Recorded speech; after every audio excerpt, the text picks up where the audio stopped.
안녕하세요. 법무법인 성지 파트너스입니다. 이혼 동의부터 재산 분할, 양육권 등에서 배우자와 합의가 이루어지지 않아 이혼 소송 준비 방법을 알아보고 계실 텐데요. 배우자 일방이 이혼을 거부하고 있거나 본인의 주장에 반박하고 있다면 이혼을 청구하는 사유부터 제대로 점검하여야 합니다. 민법에 명시된 재판상 이혼 사유는 간단하게 명시되어 있지만 실무적으로는 그렇지 않기 때문입니다.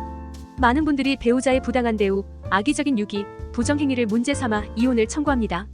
그러나 대법원 판례에 따르면 단순한 배우자의 성격적 결함, 문제가 많은 생활습관은 적절한 이혼 사유에 해당하지 않습니다. 혼인관계의 지속을 강요하는 것이 가혹하다고 여겨질 정도의 폭행, 학대, 모욕행위 등이 뒷받침되어야 합니다. 그리고 이러한 행위가 증거를 통해서 입증되어야 합니다. 하지만 이혼소송 전문 변호사의 조력 없이 소장을 작성하였다면 이 부분을 간과하였을 수 있습니다. 변호사를 선임하지 않더라도 소장을 작성하기 전에 가사법률 상담을 통하여 전문가의 조언을 받아보는 것이 좋겠습니다. 이번 글에서는 이혼소송을 준비할 때 체크해야 할 것들에 대해서 더욱 자세히 말씀드리겠습니다.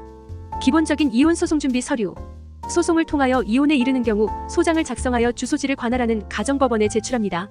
소장과 함께 가족관계증명서, 혼인관계증명서, 주민등록등본, 미성년 자녀가 있을 시 기본증명서 및 주민등록등본 각 한 통, 기타 증빙서류를 첨부합니다. 다음 내용에서 이혼소장 작성 시 체크해야 할 사항을 확인할 수 있습니다. 혼인 파탄 사유가 누구에게 있는지.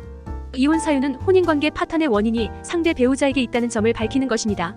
그리고 이러한 이혼 사유에 따라 위자료 금액도 결정됩니다.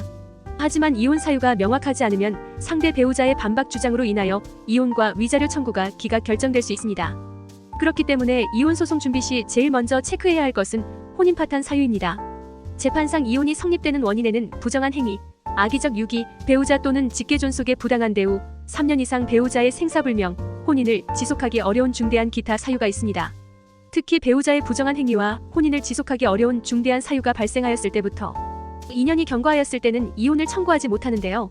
그 사유에 대하여 용서한다는 제스처를 취하였다면 6개월 안에만 청구할 수 있습니다. 이혼 청구를 받은 배우자는 기각 결정을 이끌어내기 위하여 의뢰인의 주장을 반박할 것이 분명하기 때문에 소장에 명시한 혼인 파탄 사유에는 증거가 필요합니다. 간혹 소송을 유리하게 진행하고자 혼인 파탄 사유를 과장하는 경우가 있습니다. 이는 서면 공방 과정에서 반박되기 쉽기 때문에 오히려 불리할 수 있으므로 권하지 않습니다. 혼인 파탄 사유가 있다면 관련 증거를 제출하여야 합니다. 실제로 이혼 소송 준비 과정에서 의뢰인들이 가장 어려워하는 부분이 증거를 확보하는 것인데요. 무리하여 증거를 준비하려다가 오히려 형사 책임을 지게 될 수 있습니다. 형사와 가사는 별개로 진행되지만 상대 측에서 형사 사건을 빌미로 혼인 파탄의 책임을 의뢰인에게 물을 수 있으므로 주의하여야 합니다. 이혼 소장 시 함께 제출하는 증거는 합법적으로 확보되어야 합니다. 혼인 파탄 사유를 입증할 증거가 없다고 생각되신다면 법률 상담을 받아보십시오. 증거가 없는 것이 아니라 증거를 수집할 방법을 알지 못하는 것일 수 있습니다. 위자료 재산분할, 양육권의 주요 쟁점 체크. 위자료 재산분할, 양육권이 결정되는 주요 쟁점은 각각 다릅니다. 위자료는 배우자의 유책 내용, 정도에 따라 결정되지만 재산분할과 양육권은 달리 판단됩니다. 재산분할은 재산 내용에 따른 의뢰인의 기여도를 주요하게 보며 양육권은 자녀의 복리에 초점이 맞추어져야 합니다. 이혼 소송 준비 시에 상대 배우자의 재산을 리스트로 정리하여 의뢰인의 기여도를 체크하여야 합니다.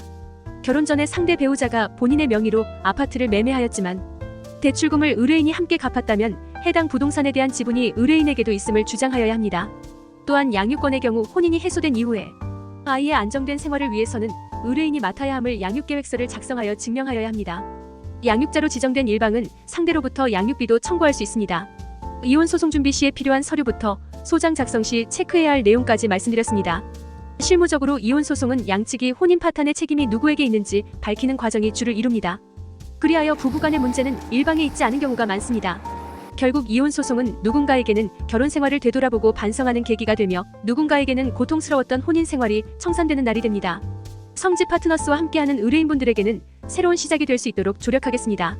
이혼 소송을 홀로 준비하고 계시다면 법률 상담을 통하여 문제가 없는지 검토하여 보십시오. 이상 법무법인 성지 파트너스였습니다. 감사합니다.